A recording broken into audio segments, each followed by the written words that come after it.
Anda masih bersama kami dalam Kominfo Newsroom. Pemirsa, pemerintah memutuskan memperketat lalu lintas ternak dan produk segar hewan untuk menyukseskan KTT G20 di Bali pada November 2022 mendatang. Koordinator Tim Pakar Satuan Tugas Penanganan Penyakit Mulut dan Kuku, Wiku Adhisa Smito menyatakan, upaya pengetatan ini dilakukan agar puncak acara KTT G20 dapat berjalan dengan lancar. Koordinator Tim Pakar Satgas Penanganan Penyakit Mulut dan Kuku PMK, Wiku Adhisa Smito menyatakan, pemerintah melakukan pengetatan lalu lintas hewan dan produk segar hewan untuk menyukseskan puncak presidensi G20 bulan November mendatang. Beberapa aturan terkait lalu lintas keluar masuknya hewan beserta produk-produk hewan, yakni dilarang melalu lintaskan seluruh jenis hewan yang rentan akan penyakit PMK dari dan ke kabupaten kota atau pulau di Bali. Terdapat pula penyesuaian ketentuan yaitu penghapusan kewajiban vaksinasi bagi hewan yang akan dilalu lintaskan. Terkait dengan produk segar hewan, komoditi yang diizinkan masuk ke Bali adalah produk daging premium yang sesuai dengan ketentuan. Selain upaya pengetatan lalu lintas hewan dan produk segar, upaya percepatan vaksinasi dan testing, serta peningkatan tingkat pengamanan biosecurity juga telah dilaksanakan oleh seluruh komponen pemerintah, Satgas PMK dan masyarakat di Bali. Sebagai satu upaya menyukseskan puncak acara presidensi G20 di Bali, vaksin yang telah didistribusikan ke hewan rentan PMK adalah jenis Aftopor yang berasal dari Prancis. Indonesia juga sudah menerima bantuan vaksin monovalen dengan jenis Aftogen Oleo sebanyak 1 juta dosis dari pemerintah Australia. Upaya percepatan vaksinasi menargetkan herd immunity 80% populasi tervaksinasi lengkap di akhir bulan Oktober 2022, serta surveillance yang akan dilakukan secara rutin menjadi upaya kita bersama untuk menyukseskan puncak acara G20 yang aman dari PMK. Kegiatan percepatan yang tengah berlangsung di Bali ini diharapkan dapat menjadi contoh bagi provinsi-provinsi lain di Indonesia. Bahwa dengan melibatkan berbagai komponen pentahelix seperti medik veteriner dan TNI Polri, dapat membuat penanganan PMK menjadi lebih cepat, tepat, dan terukur.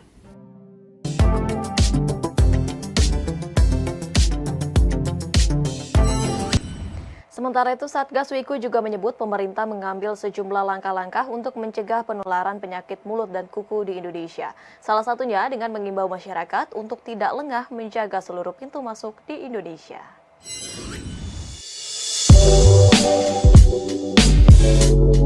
Koordinator Tim Pakar Satuan Tugas Penanganan Penyakit Mulut dan Kuku, Wiku Adhisa Smito mengimbau seluruh lapisan masyarakat untuk tidak lengah menjaga seluruh pintu masuk di Indonesia dari penularan virus penyakit mulut dan kuku.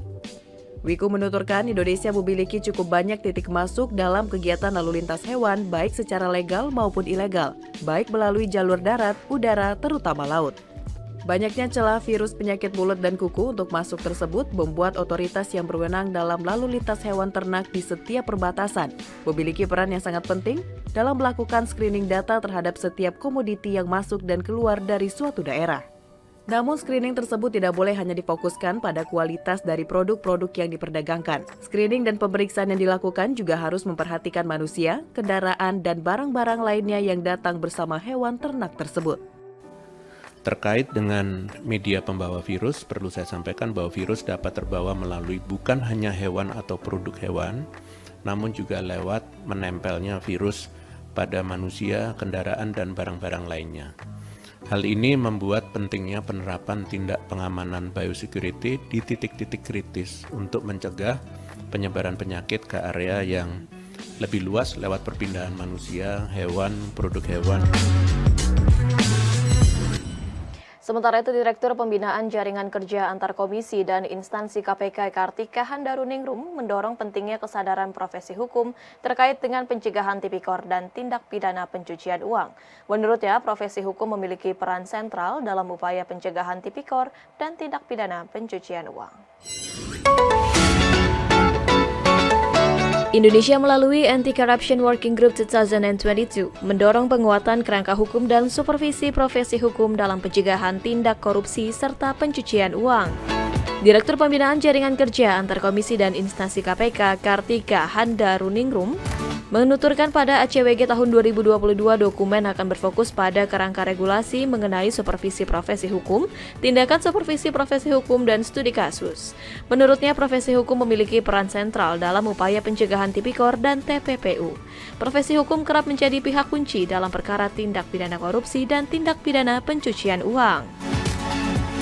Dokumen akan fokus pada kerangka regulasi mengenai supervisi hukum, supervisi profesi hukum, tindakan supervisi profesi hukum, dan studi kasus.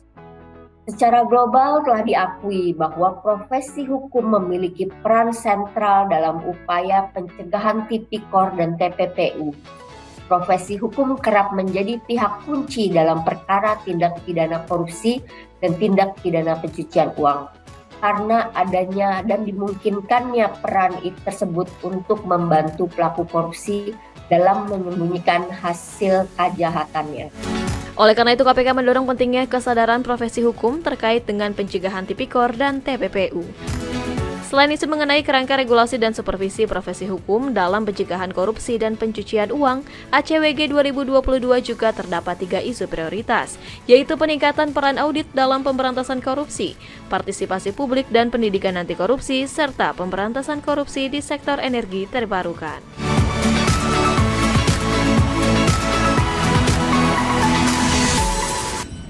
Sebagai upaya pembangunan hukum di Indonesia, pemerintah tengah merevisi RUU KUHP sejak 1970. Direktur Informasi dan Komunikasi Polhukam, Direktorat Jenderal Informasi dan Komunikasi Publik Kemenkominfo, Bambang Gunawan mengatakan, proses pembahasan beberapa pasal RUU KUHP yang menimbulkan perdebatan dan politik di masyarakat terus dimatangkan melalui berbagai diskusi yang melibatkan publik.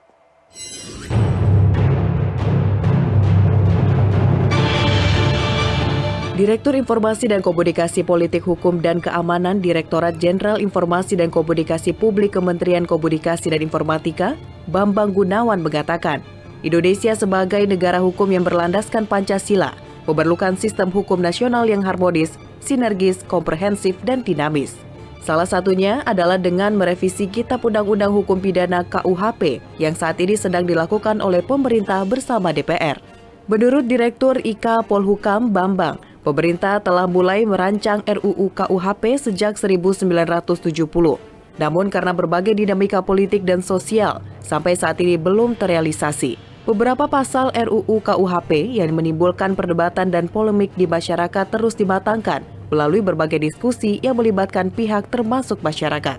Sampai saat ini pemerintah sudah menyerahkan draft terbaru RUU KUHP ke Komisi 3 DPR RI seusai rapat kerja dengan Komisi 3 DPR RI terkait penyerahan penjelasan 14 poin krusial, salah satunya terkait penyerangan harkat dan martabat Presiden dan Wakil Presiden dari pemerintah pada 6 Juli 2022 lalu.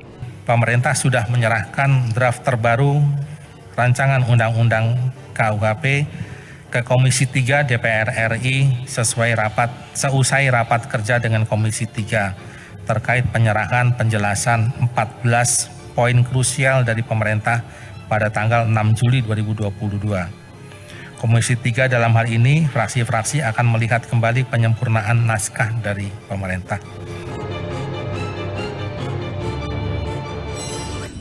Pemirsa, usai jeda kami akan kembali dengan informasi Festival Tangga Banggo 2022 sesaat lagi.